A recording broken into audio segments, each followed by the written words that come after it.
Hi guys, welcome to Pokio. In today's video, I want to talk to you about onboarding customers. Okay, for those of you that don't know, I am currently working at Dog Juris, which is a Series A startup, and I'm also building my business on the side. So if you have any business questions, you need help, feel free to book some time with me. But yes, going back into the topic. So, if you have a business that onboards clients, let me tell you right now, you're going to have to be iterating constantly until you find the perfect system. So, before we became a Series A startup, we were a seed stage startup. So, we were trying to figure everything out. We didn't have any processes in place, including our onboarding process. When I started at the company, like we were building all of that out, me and my manager.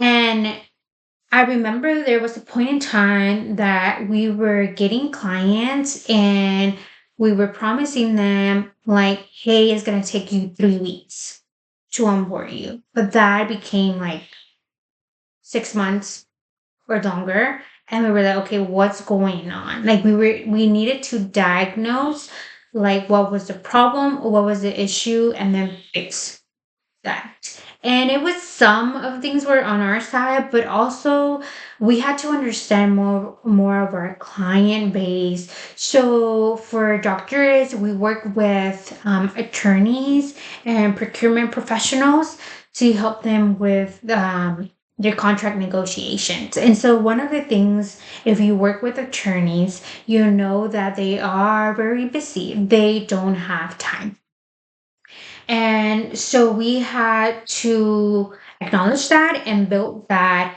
into the onboarding process. So one of the things that we did is that before we let them build their own playbooks, like they had to build their own set of playbooks, and then we would import that into the system to help them review contracts. But once we acknowledge that, since if they don't have time because they're very busy already building contracts, like are they gonna have time to build a playbook on top of that for you?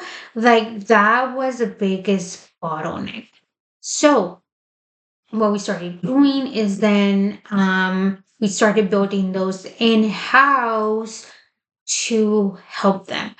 So we just asked for certain information that I won't go into detail, and then that's how we help them, and then we reduce that bottleneck.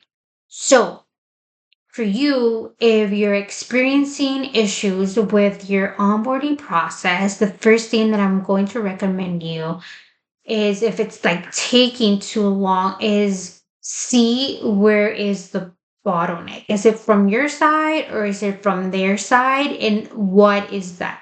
So in this case, the biggest bottleneck, it wasn't the only bottleneck, but it was the biggest bottleneck. It was because they needed to create their own playbooks. So we took that away. We decided to do that for them, and that reduced that time.